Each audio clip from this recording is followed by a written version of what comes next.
درود دوستان، حالتون چطوره؟ امیدوارم که خوب باشین. صبر میکنیم که بچه ها بیان داخل لایو.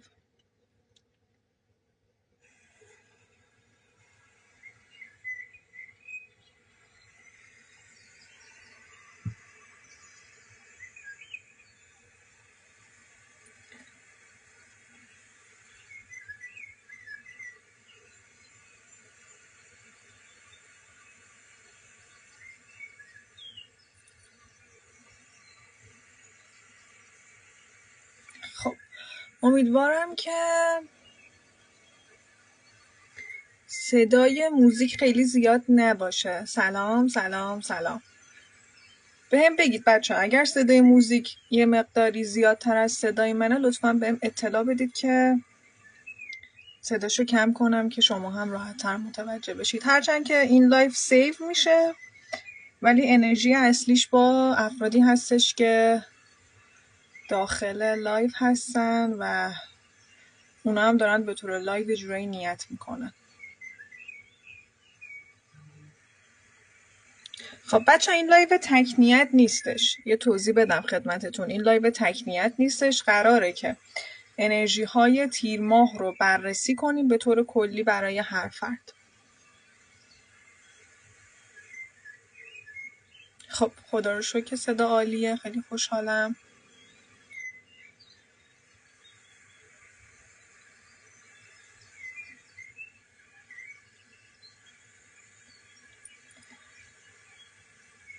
قراره که ما با 2 دست کارت برای شما انرژی های تیر ماه رو بررسی کنیم. در نهایت از طریق انرژی های نجومی هم خدمتتون عرض میکنم که تیر ماه چه اتفاقاتی در راه میتونه باشه به طور کلی. ما اینجا 2 دست کارت داریم و میخوام که حالا افرادی که میان داخل لایو یکی از این 2 دست کارت رو انتخاب کنن برای بررسی انرژی خانیشون. حالا میتونه کارتای تاروتمون باشه که براتون با سنگ تورمالین علامت گذاری کردم. میتونه کارت‌های لنورمان باشه که من با سنگ نمک براتون انجام دادم.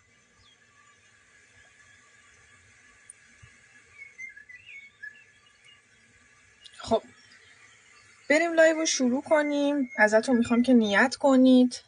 چه افرادی که داخل لایون، چه افرادی که بعدن این لایو رو میبینن، ازتون میخوام نیت کنید و یک دست از کارت ها رو انتخاب کنید. سنگ نمک، کارت های لنورمان و سنگ تورمالین سیاه که کارت های تاروت ما میشه.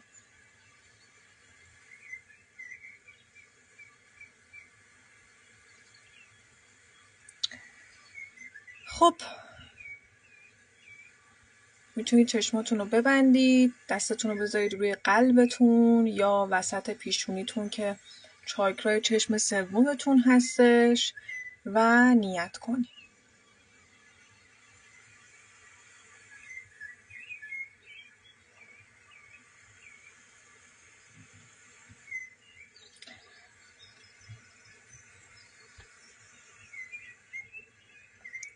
اول میخوام با کارت های شناخته شده تاروت در قدم اول براتون انرژی خوانی تیر ماه رو انجام بدم که میشه سنگ تورمالین سیاه اگر که انتخابتون از طریق سنگ ها بوده.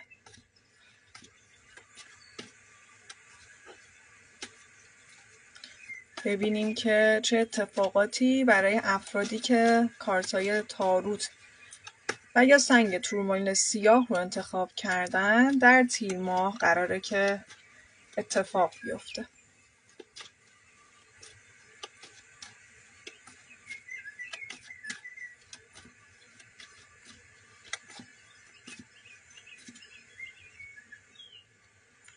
سلام سلام.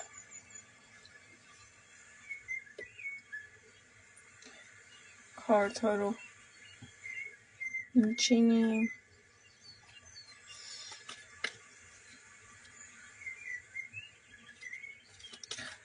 قراره که براتون یک چینش 15 تا 20 کارتی انجام بدیم. و من تا جایی که بتونم سعی میکنم که کارت ها معلوم باشه براتون داخل لایو.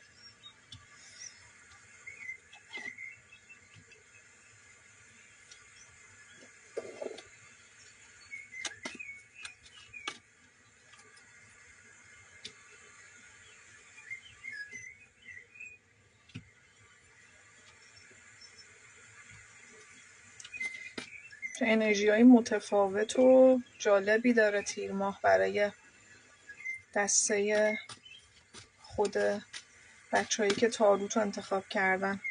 جالبه.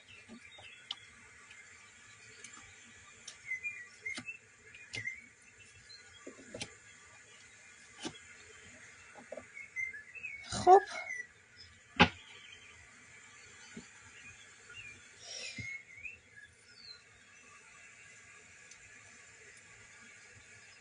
برای بچه‌هایی که انتخابشون کارت‌های تاروت هستش، بچه من بازم تکرار میکنم این لایو تکنیت نیستش، لایو بررسی انرژی های تیر ماه هستش و ما 2 دست کارت داشتیم برای انتخاب و الان داریم دسته اول رو بررسی میکنیم. برای عزیزانی که دسته کارت های تاروت ما رو یا سنگ ترومایل سیاه رو نیت کرده بودن، در قدم اول نسبت به یک چیزی که شاید دوست ندارن یه جورایی از دستش بدن، اما بین رها کردن و نگه داشتن موندن، شاید مدت 2 زمان الی 4 زمان هستش که یه جورایی حس دودلی دارید. مثلا ممکنه توی رابطه‌ای رفته باشید، ندونید که الان باید کات کنید، نباید کات کنید. چونم براتون بگه که پول رو میخواید خرج کنید، نمیدونید خرج کنید، پس انداز کنید، از کاری میخواید بیاید بیرون.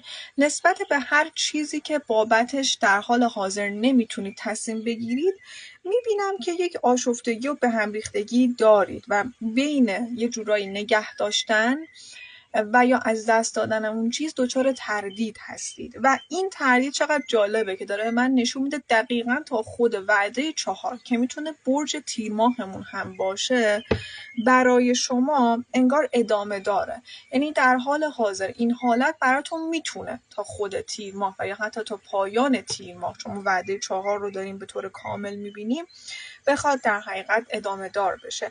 اما میگه در رابطه با این مسئله انگار که یک انرژی، یک الهامی بهتون داده میشه. ممکنه خواب ببینین، ممکنه نشونه‌ای ببینین. میگه حواستون به نشونه ها باشه. یک نشونه‌ای ببینین، یک شهودی بهتون الهام بشه. اگر مثلا مراقبه میکنید، توی مراقبه بهتون الهام بشه، توی خواب بهتون الهام بشه. فردی یه حرفی رو بهتون بزنه که شما یک فکری داخل ذهنتون نسبت به این ماجرا جرقه بزنه که در رابطه باهاش میگه در نهایت با وجود درگیری فکری که دارید به یک تصمیم گیری میرسید. با اینکه سخته، ولی من میبینم که در نهایت شما میتونید در حقیقت تصمیم گیری نهایی رو داشته باشید که برای من اینجا داره بیان میشه. حواستون باشه بچه‌هایی که دسته تاروت رو نیت کردین، روی 5 وعده که میتونه مرداد ماه 50 روز آینده، 5 15 ساعت 5 پنجشنبه باشه، یه حالتی از دعوا و جر و بحث با یک فردی رخ بده که این فرد میتونه از شما حالا یا کوچیک‌تر باشه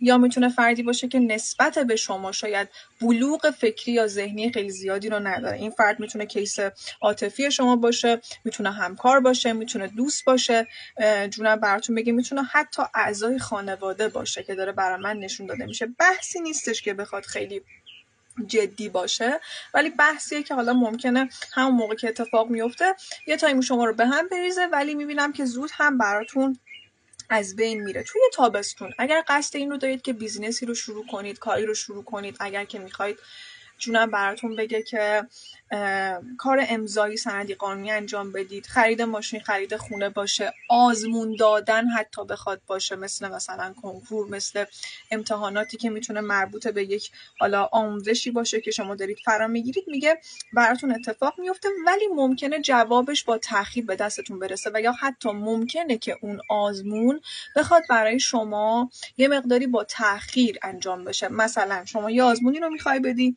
قراره 20 تیر ماه بدی، 20 عوض میشه به مثلا 30 تیر ماه. در رابطه با یک همچین مسئله آزمونی، قانونی، دادگاهی یا خرید و فروش وسیله یا هر چیزی که در رابطه باهاش باید در حقیقت یک کار برگی و برگه بازی انجام بدید، براتون دارم یک تأخیری میبینم که میتونه روی در حقیقت 3 وعده براتون جو بکشه، ولی با کمک یک خانومی دارم میبینم که انجام میپذیره. برای افرادی که توی رابطه هستن، توی بازی تابستون رابطتون خیلی گرمتر میشه. اگر که در حال حاضر سردین، من دارم یک گرمای عاطفی بینتون میبینم، اما این گرما ممکنه که پایدار نباشه. بچه‌هایی که رابطهشون میتونه از راه دور باشه، دارم براشون میبینم که روی یک وعده بعد از در حقیقت حالا بازه تابستونمون که میتونه یک فصل باشه تا 1 ماه بعد از شروع تابستون میتونه باشه، دیدایی رو دارم میبینم که دلتون رو خوش میکنه. فردی از شما دوره که میتونه یک خانوم باشه. برای آقایون اگر که حالا نیت کردید، میتونه کیس عاطفیتون باشه که شاید در حال حاضر رفته نیستش یا ازش فاصله مکانی دارید. با این فرد من دارم میبینم که دیدار و معاشقه دارید برای آقایون. اما افرادی که خانوم هستن و نیت کردن، ممکنه شما بخواید یک تجدید دیداری رو با یک فردی که شاید براتون خیلی عزیز بوده یا هستش، در حقیقت یه فردی که شاید مدت‌ها ازش خبر ندارید، بخواید داشته باشید. دور اطرافتون من دارم یک مقداری افرادی رو میبینم که نه اینکه دعا طلسم بزن باشن، نه، اما افرادی هستن که امکان داره بخوان یه مقداری روی زندگی شما چشم داشته باشن. علل خصوص حالا یه خانمی رو من دارم دور اطرافتون میبینم که از راز و رمزهای زندگی شما خبر داره، ولی خودش ممکنه خیلی از زندگی چیزی نگه، خودش ممکنه خیلی آدمی نباشه که بخواد با شما صحبت کنه. اگر این فردی رو دورتون دارید، بدونید این فرد یه مقداری حسادت میکنه و خیلی سعی کنید که بهش اعتماد نکنید. خواه ناخواه من دارم میبینم که یک انرژی منفی رو به سمت شما در حقیقت روانه میکنه. برای افرادی که وسیله نقلیه دارن، حواسشون باشه که این وسیله نقلیه نخواد آسیب ببینه. احتمال حالا یک سرقت، یک تصادف دارم براشون میبینم که تو حین سفر دیده میشه. برای افرادی که متأهل هستن، اگر قصد بارداری دارن، من بارداری رو دارم براشون روی 6 ماه دوم سال میبینم که میتونه اتفاق بیفته و بارداری میتونه یک فرزند در حقیقت دختر باشه. برای افرادی که کات کردن و یه رابطه‌ای براشون از دست رفته، من دارم چک کردن دلتنگی و دارم در حقیقت یک بازی بیخبری میبینم، ولی بیخبری که میتونه برای شما منجر به بازگشت بشه، یعنی بیخبری که در پسش شاید پر از خبره. یک تایم، یک بازی رابطه تو سکوت میره، توی حالت کاتی میره، ولی بعدش دارم میبینم که براتون انگار حل میشه و انگار که یه حالتی از حالا جونم براتون بگه شور مجدد براتون اتفاق میفته. اگر هم که کلا رابطه رو رها کردید و دیگه نمیخواید برگشته باشید، براتون یک فردی رو دارم میبینم که به سمتتون قدم برمیداره، متولد ماه‌های عنصر خاک هستش. ماه‌های جونم براتون بگه که دی اردیبهشت شهریور ماه میتونه باشه، میتونه همسن و سال خودتون باشه. فردی هستش که شاید چشم ابرو مشکی میتونه باشه، پوست روشن میتونه داشته باشه و از نظر کاری و مالی آدم موفقیه و همچنین از نظر احساسی میتونه برای شما ایدئال ها و میتونم بهتون بگم که فاکتورهای خوبی رو داشته باشه. شاید زمانی که ملاقاتش کنید بگید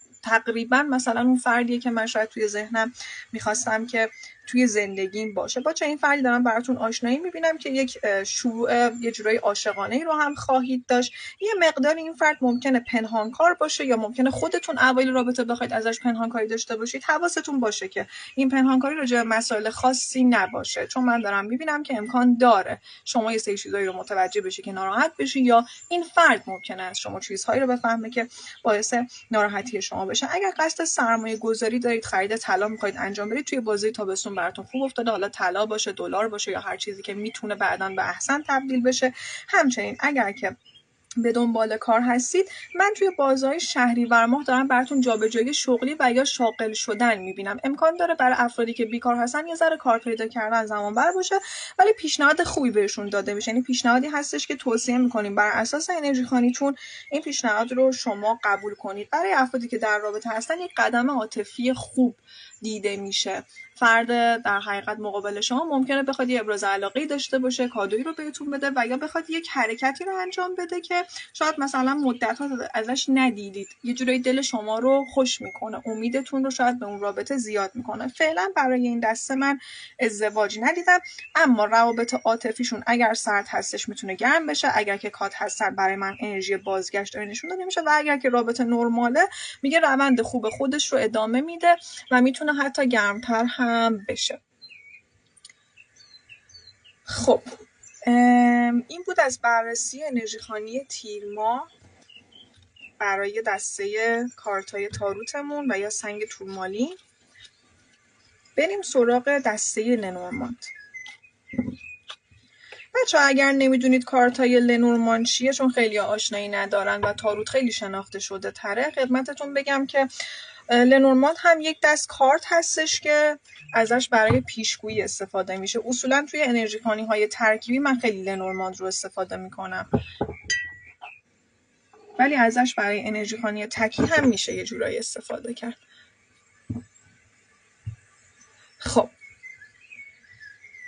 نیت کنید بچه‌هایی که لنورماند انتخابشون بوده. سنگش هم یادتون نره که سنگ نمک بوده. چند ثانیه زمان میدیم که شما بخواید نیت کنید.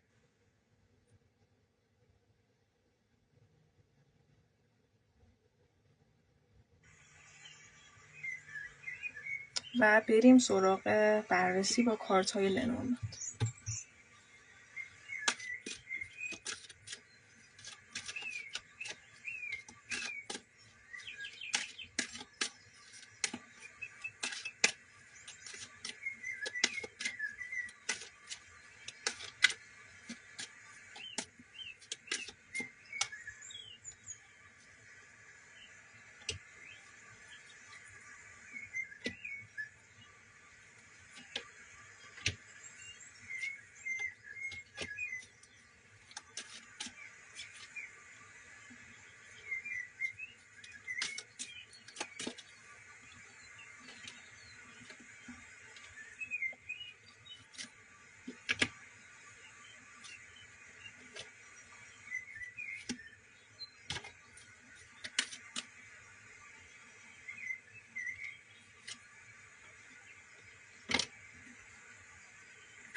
بسیار خوب.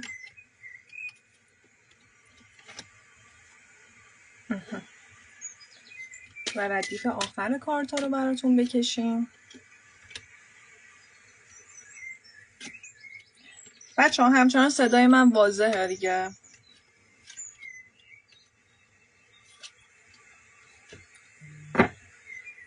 بسیار خوب.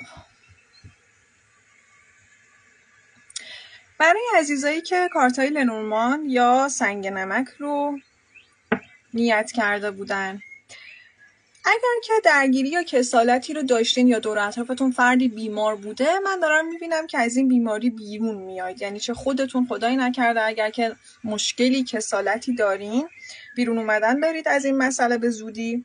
و اگر که حالا فردی دور اطرافتون مریض هستش که شما بابتش درگیری داری، قصه خوردنی رو داری یا حالا پروسه‌ای رو داری باهاش میگذرنی، برای در حقیقت حالا شما میبینم که یک درمان و یک حالا به قول معروف شفای اتفاق میفته و هر حالا کسالت یا مریضی باشه خیلی براتون میتونه حل بشه. این میتونه گاهن به حالت روحی شما یا حالا اطرافیانتون هم اشاره کنه. اگر که اخیراً کسلید، اگر که اخیراً حالا مشکلی رو دارید، یه جورایی مثلا بی انگیزه شدید، به قول معروف همش توی جا دراز کشیدید، کاری رو انجام نمید، میگه این حالت براتون از بین میره و دوباره من دارم میبینم که قلبتون سرشار از امید و اتفاقات خوب میشه. برای افرادی که توی رابطه هستن براشون دارم تعهد میبینم، یعنی چه خودشون چه طرف مقابلشون متحدن با هم دیگه. اینجا من رقیب نمیبینم، انرژی رقیب برای من دیده نمیشه.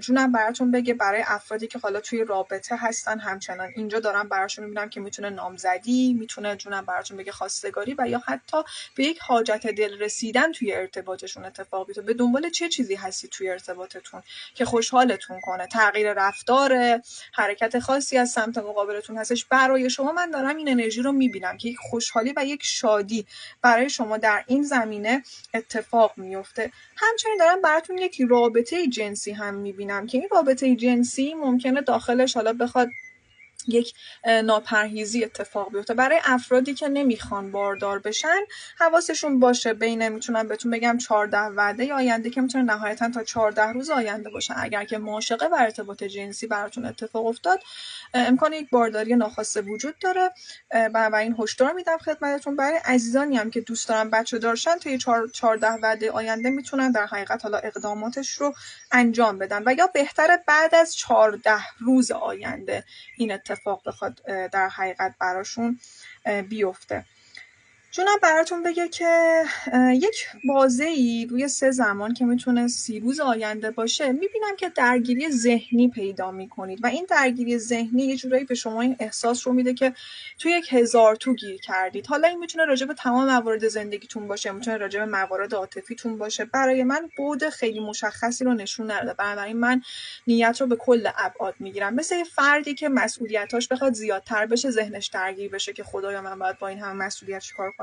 میبینم که ذهنتون پر از 1000 تو میشه. میگه زمانی که این اتفاق میفته سعی کنید که یا در کنار افرادی باشید که بهتون آرامش میدن، یا اگر آدم مثلا مقیدی هستید بتونید به مکانهایی برید که مذهبی هم به شما آرامش میدن. چون من دارم برای یه سری از افراد میبینم که رفتن به یک مکان مذهبی رو دارن، به یک جایی که میتونه حالا مذهبی باشه و بهشون آرامش میده رو دارن. حتی مثلا اگر که حالا بتونن، میگه نذر کردن و یا حتی مثلا کمک کردن هم میتونه بهشون برای اینکه این افکار بخواد آرومتر بشه یا اصلا بخواد کمکی کنه از نظر انرژیکی، میتونه براشون اتفاق بیفته. و اگر که بتونید نذری رو کنید یا جایی شرکت کنید براتون خیلی خوب افتاده. من رفتم به یک مکان مذهبی رو اینجا برای یه سری از افراد دارم میبینم و یا همونطور که اشاره کردم میگه در چهارچوب‌ها یا در جاهایی باشید که میدونید بهتون آرامش میده، مثلا خانواده، مثلا افرادی که میدونید میتونن برای شما مثبت باشن. میگه خیلی میتونه حالتون رو بهتر کنه و زود انگار که در حقیقت اوکی میشه حال شما.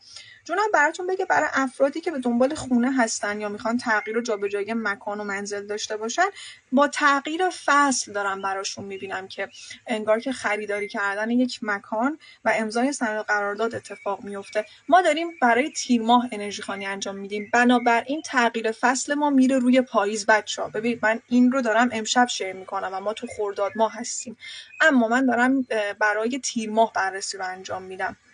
یه چند روز زودتر انجام میدم که همه بتونن از این انرژی خوانی استفاده کنن. بنابراین شما بازه نیتیه که در حقیقت کردید، وعده‌ای که من بهتون دادم رو بندازید برای فصل پاییز. برای افرادی که به دنبال خونه هستن، من براشون با تغییر فصل که میره به پاییز میتونم بگم که امضای سند و قرارداد و خرید و فروش خونه و یا جابجایی منزل میبینم. حالا این میتونه حتی رهن خونه باشه، میتونه تمدید قرارداد باشه برای افرادی که در حقیقت مستاجر هستن که داره برای من بیان میشه. یک پیغام، یک خبر، یک نامه رو دارم میبینم از سمت آقایی به دستتون میرسه. این آقا آدم دورویی، یا حواستون باشه یه عشق از دست رفته میتونه باشه، یه پیشنهاد جدید از یه فرد جدید میتونه باشه.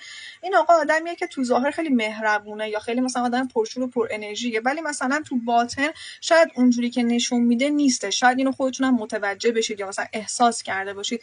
از سمت این آقا یه پیشنهاد دارم بهتون میبینم داده میشه که بهتره که ردش کنید، چون این آقا رو به من آدم کاملا صادق و شفافی نشون نداده. یا اگر با کسی رفتید تو رابطه، حواستون باشه 50% حرفاشو بهش اعتماد کنید، 50% باقی مونده ممکنه که فقط در حد حرف زدن بخواد باشه.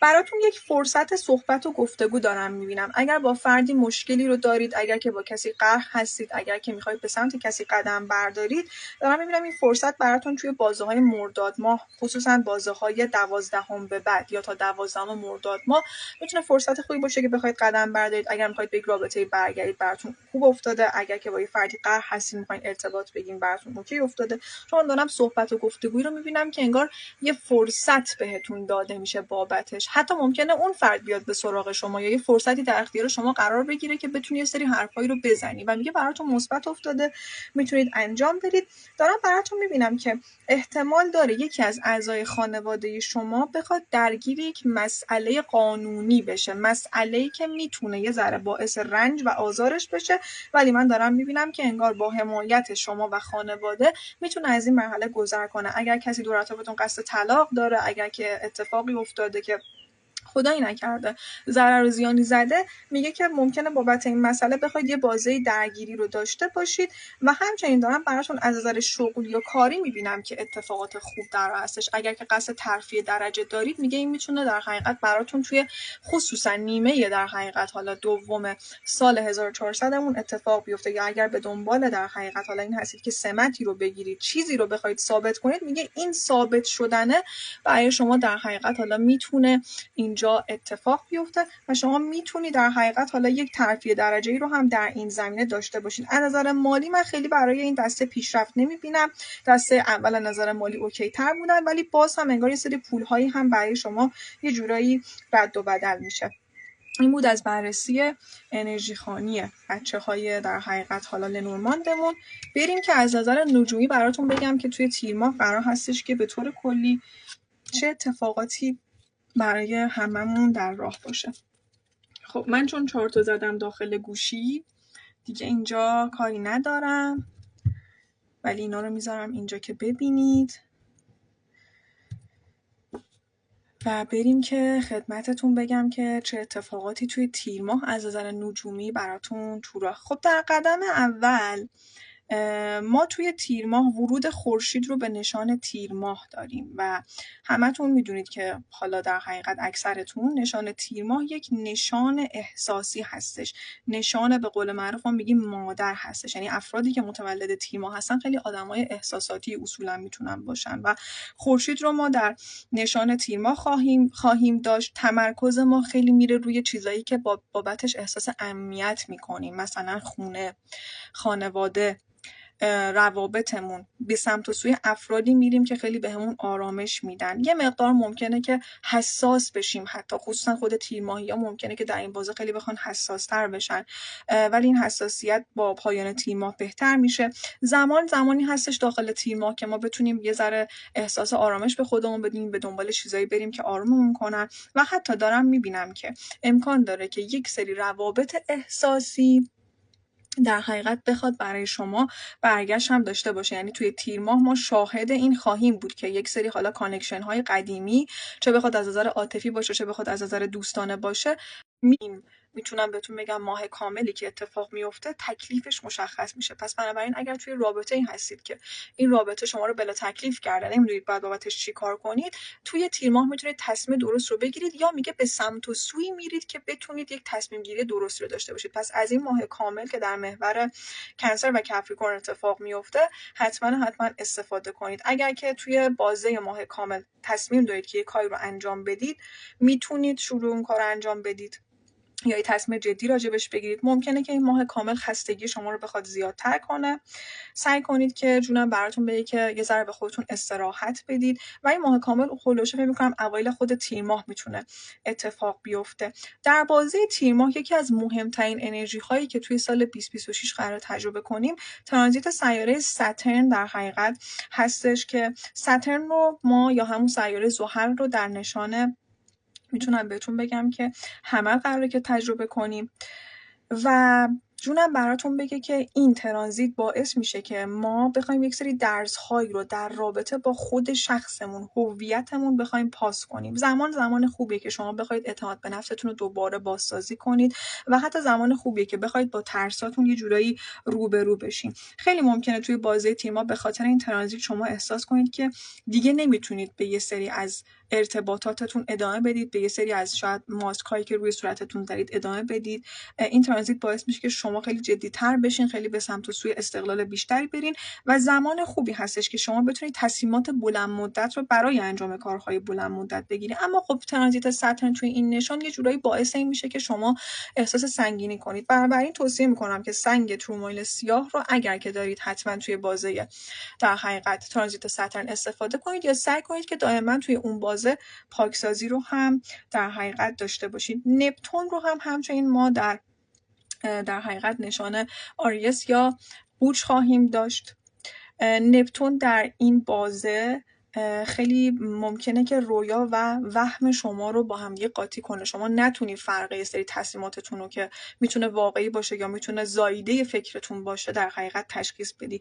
بنابراین سردرگمیاتون زیاد میشه. سعی کنید که اگر میخواید حالا مسیر رو شروع کنید خیلی با دقت شروع کنید و سعی کنید که بتونید زمان بدید به یک سری چیزها تا بتونید فرقش رو از اون واقعیت و از اون وهمی که گفتم تشخیص بدید. ما ترانزیت سیاره جوپیتر رو در نشان کنسر یا تیر ماه خواهیم داشت. خیلی ترانزیت تقریبا میتونم بهتون بگم مهمیه و میتونه خیلی ترانزیت خوششومی هم باشه.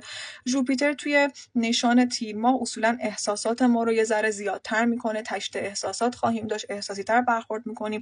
روابط خانوادگی رو بر ما خیلی پررنگ تر میکنه. ما ممکنه که بخوایم با خانواده‌مون زیاد وقت بگذرونیم و همچنین زمان خوبی که شما مثلا بخوای به خانواده برسی، اگر فردی توی خانواده مریض هستش یا حالا نیاز به کمک داره، این میتونه برای شما یه حالت رمدی هم باشه. اگر که جوپیتر یا سیاره مشتری چارتتون مشکل داره، این میتونه یک جونم براتون بگه که یه جورایی رمدی باشه که شما بتونی در حقیقت حالا اون سیاره رو آروم کنی. فرصت خوبی هستش که شما بتونید از نظر احساسی به خودتون برسید. با وجود این ترانزیت روابط بهتر میشن. اگر روابطتون مشکل داره من میبینم که اوکی تر میشه و حتی ممکنه که آدم‌هایی بیان حامی شما بشن یا شما بتونید تشخیص بدی که واقعا از کی باید کمک بگیری و از کی نباید در حقیقت کمک بگیری. بنابراین تیر ماه ماهی هستش که شما باید در حقیقت حتما روی آرامشتون کار کنید. ماه تیر ماه ماهی هستش که روابط تکلیفشون مشخص میشه. ممکنه شما بخوای اصلا یه سری از اخلاقیات خودت رو تغییر بدی، از اون چارچوب امنه یه جورایی بیرون بیای و همچنین ما مرکوری برگشتی رو در بازه تیر ماه خواهیم داشت که زمانی که مرکوری برگشتی میشه کارهای ما با تأخیر پیش میره. ما در حقیقت ممکنه که برای وسایل نقلیه‌مون یا کلا هر وسیله‌ای که میتونیم باهاش حرکت کنیم یا حتی ارتباط بگیریم دچار مشکل بشیم. حواستون به گوشی، وسایل الکترونیک و حتی ماشین و وسایل نقلیه باشه. همچنین در این بازه که فکر میکنم اجازه بدید تقویم رو چک کنم بهتون بگم که از چه بازه مرکوری برگشتی تا چه بازه‌ای.